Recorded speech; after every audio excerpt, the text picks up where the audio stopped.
Hey friends, Forrest Inslee here with a quick note about this podcast episode. We'll be talking about a workbook that we at Circlewood have turned into an online self-paced course.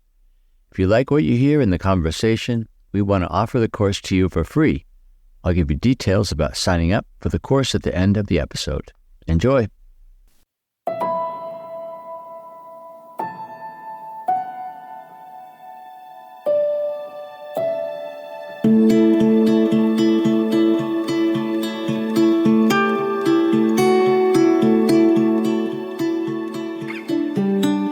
Welcome to the Earthkeepers podcast. This podcast is for people who seek new and better ways to love and care for the earth. It's a podcast for anyone who is deeply concerned about the harm being done to the environment on a local and global level. It's a podcast that builds community and connection between people of like heart and mind, people who believe that earth care should be integrated into every aspect of life, and for many in the Earthkeepers community, that includes our spiritual practices. In this episode, we talk with Liuan Huska about her work with what she calls liturgies of restoration. Commissioned by the Au Sable Institute, Liuan has developed a workbook, which is now the basis of a course, one that helps people to explore how habits of thought and action shape our character and inform the larger stories we tell ourselves, especially as they relate to our relationship with creation and our role as earthkeepers. What are the stories that our faith tells us about who we are? And then what are the habits and postures of heart that come out of that? And then working backwards and saying, well, we know these are the stories, these are the truths that we want to be living out on a day-to-day basis, but we can't live them out without concrete action. So what habits can we practice to form ourselves into people that really live that story and embody that story? Our call as worshipers of God has to be put in relationship with our call to care for creation. Welcome, friends, to the Earthkeepers podcast. Welcome to the podcast. It's good to have you with us. I'm wondering if you could orient our listeners by telling us what it is that you do day to day.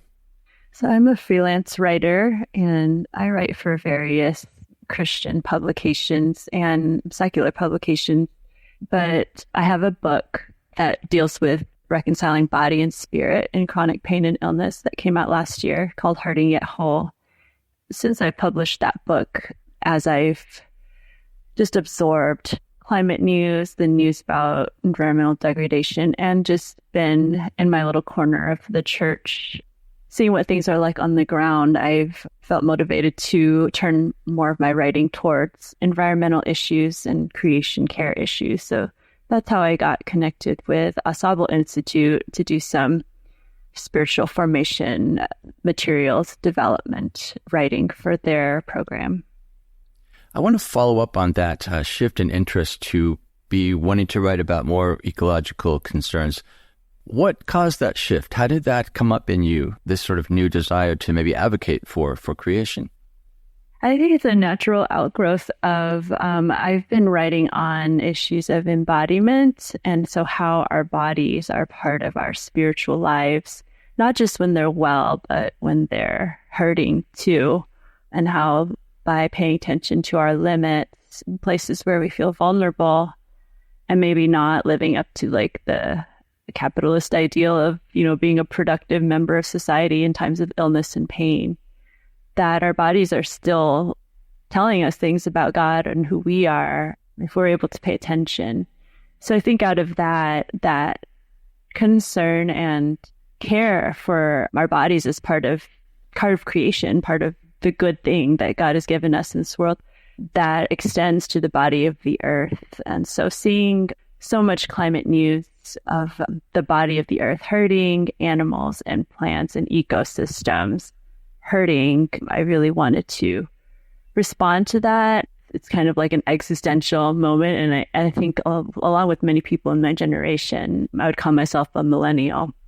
I feel a lot of eco-anxiety and climate despair, and feel like the churches that we're part of are a little bit behind where we are with knowing how to respond or even wanting to respond at all.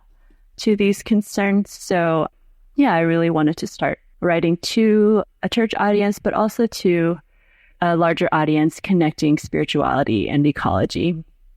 I'm curious about this phrase you used, climate despair and eco-anxiety.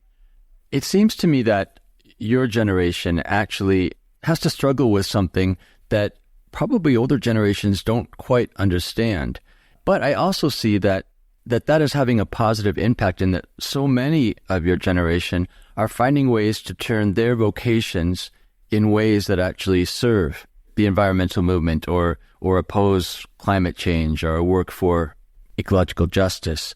So I'm wondering if you could comment on that. What has that been like for you? And maybe even comment about your generation in terms of the response that is possible to that despair.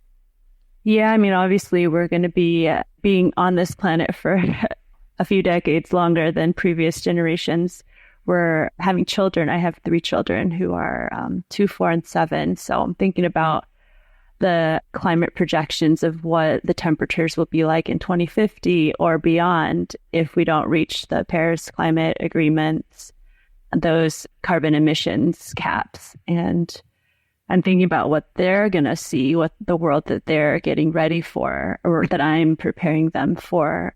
And so, yes, it definitely feels like there's a lot of responsibility, like we're the generation who's going to be kind of stepping into these positions of leadership, but also, yes, a lot of anger at previous generations. I think there's a lot of, why didn't you guys deal with this sooner? You knew about this, but you just continue to do what you've always done.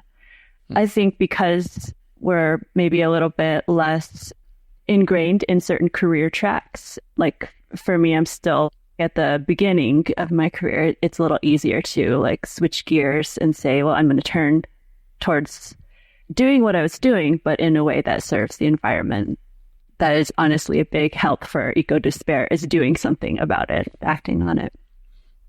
It's been a bit sad to watch my daughter's generation, and a lot of her friends have actually decided that while they hold on to hope and actually are engaging in actions that actually help, they're also making decisions. And for example, many will say that it's not a viable option to have children because they don't want their children to be facing the costs that are to come.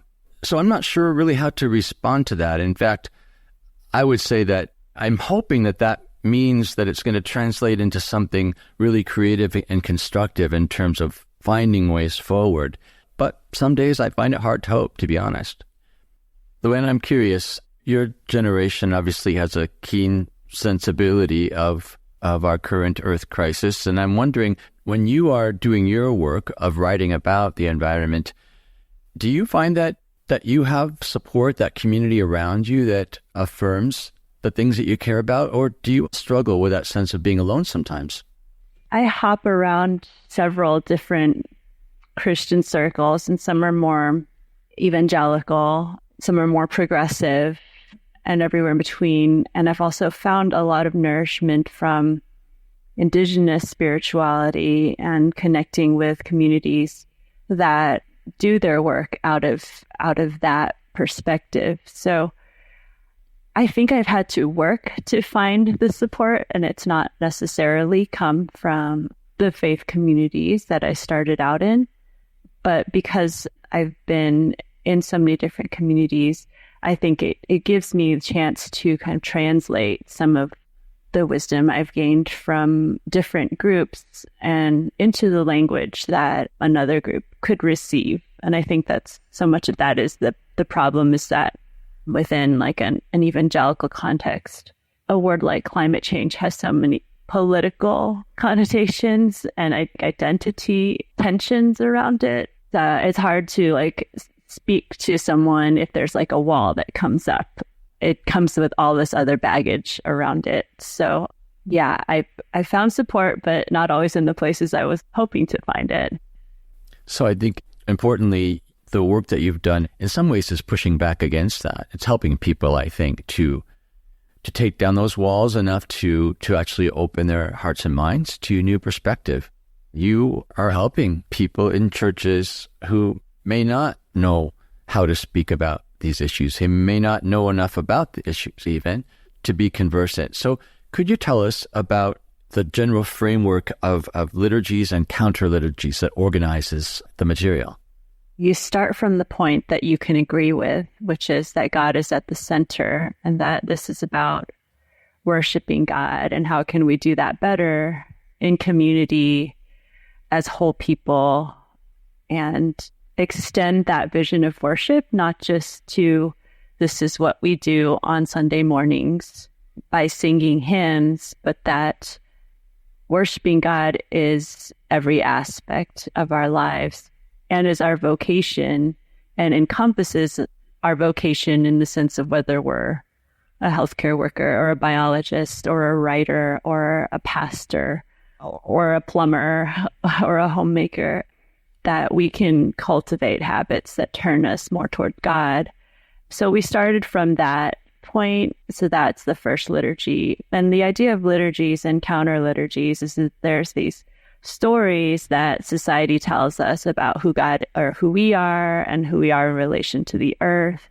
And then like, where are we going and in our collective life together, which often has been the term doom scrolling, has been so kind of a spiral of despair and bad news and fear. And then saying, well, these are the stories that we hear, and these are the habits and the postures that these stories bring out in us. Tribalism, like a sense of independence and wanting to master and control things, just a constant seeking of novelty and fear of missing out of the next new thing, wanting to be entertained, and then just general despair and kind of like directionlessness and apathy. And then saying, well, what are the stories that our faith tells us about who we are?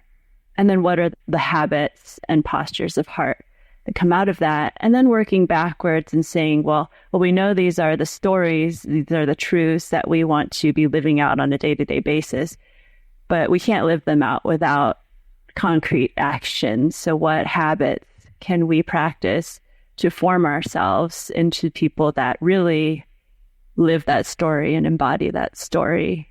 In the context of Au Sable Institute and the vision for serving, protecting, and restoring God's earth, we felt like our call as worshipers of God has to be put in relationship with our call to care for creation, to serve and keep creation, as it says in Genesis.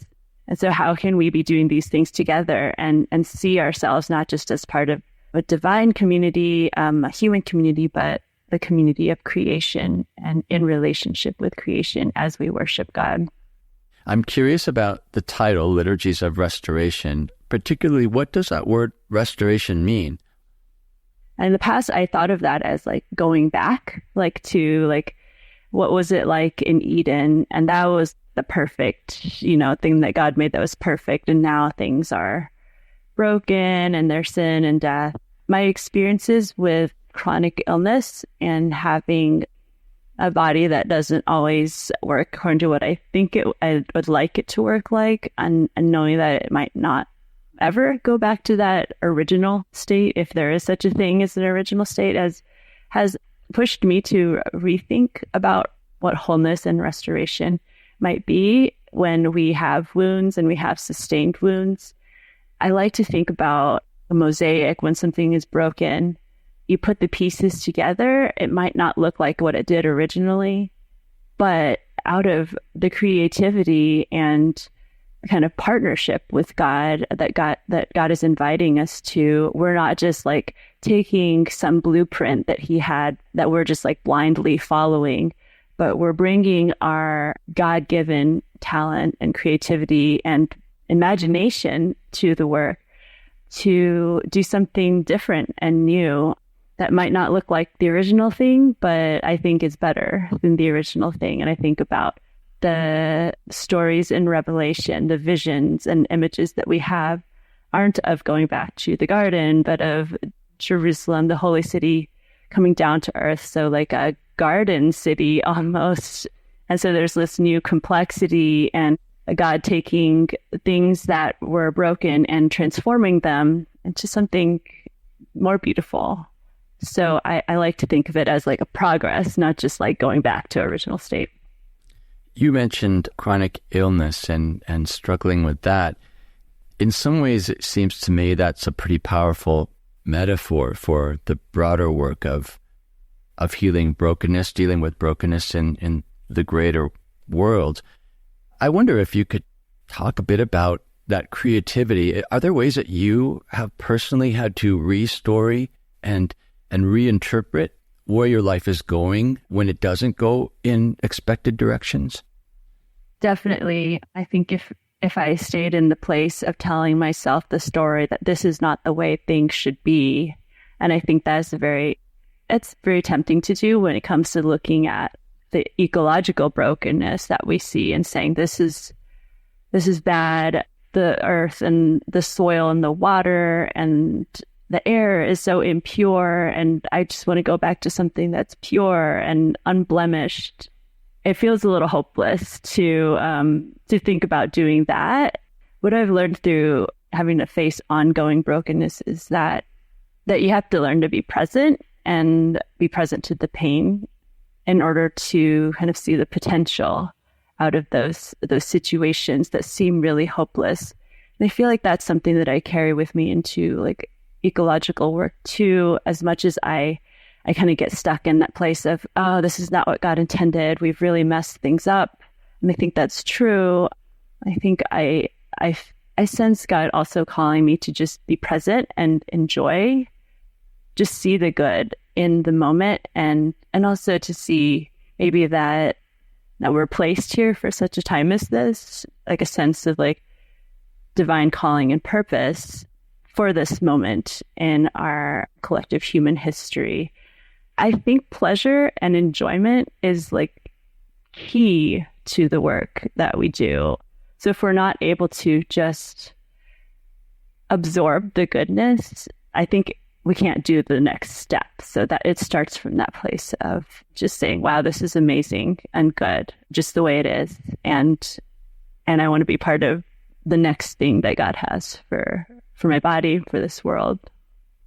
Could you talk about your hopes for this workbook in terms of the impact that you would like to see it have? I'd love to see more churches, maybe if there's just one person in the church that cares about these topics, cares about how our worship is also includes creation care, environmental stewardship, bring this workbook to the church to start a conversation, to start from that point of worship and go outward from there. And I think it's a really easy entry. You know, it's 5 weeks, so it's pretty low investment as far as getting organizational buy-in or support for that, for a small group or whatever. And even if it's not through church, having a group of friends who share that common faith. And I want to find a supportive space to talk about these concerns that they haven't found. I'd love to see it used in a variety of contexts.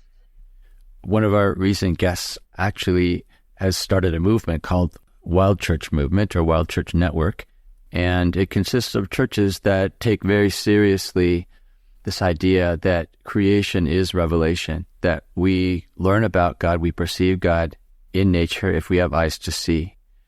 And she contends that while established churches, as you say, do need to be talking about these issues, the youth aren't necessarily going to be there to listen. She sees a possible way forward where new communities are being formed that prioritize creation at the center of their liturgies, really. And those are the churches that she thinks are going to attract people back to have some interest in a community reflection or a community expression of worship to God. I read the liturgies in the book, and to me they seem compelling and persuasive and non-threatening, in the sense that you could read this book, you could walk through the liturgies with a group and not feel like someone is trying to change you, not feel like someone is trying to shift you politically. It's a very gentle and graceful invitation to see things that you didn't see before. And the question I had as I was reading that, it made me think, is there hope in this particular volume, in this particular workbook, for churches that have become stuck in a more conservative, we'll say, stance, the sort of anti-climate change mentality? Is there hope that people might be changed by this workbook? Yeah, it's so hard to bridge those gaps. And as we all know, in the United States, they've gotten so deep. The divides have gotten so deep, and more divides seem to be popping up around all kinds of issues that weren't divisive before, that now are just like, oh, if you use these words or have this position, then you must not be on my side. I think we have to start from that posture of really believing they have the best intentions. Like, they want the same things. Like, we want the same things, which is a better world and a better future for our children and our children's children. And I do have hope. I tend to want to jump in at like the point of pointing fingers, but I'm learning more and more to jump in at the point of we're all humans and we have shared concerns. It strikes me that this workbook is a pretty powerful tool, especially for those folks who feel alone, right? And a lot of the listeners to this podcast do feel like they are alone in believing that God lives in creation, that we have a responsibility to be good relatives to all elements of creation. This seems to me to be a tool around which they could organize some conversation and maybe find that they're not alone as they thought they might have been, or they can bring people to persuade them into that space that has an openness to those ideas. It's something that could give people courage to actually know how to speak about these issues, to enter into the conversation and invite other people into that conversation as well. We have to offer a better way of living, something that is practical and actionable, that we can do hopefully with other people, not just alone. Being able to use this workbook in community, I think, would be the most productive and fruitful way to kind of envision, like, how can we live out these practices together.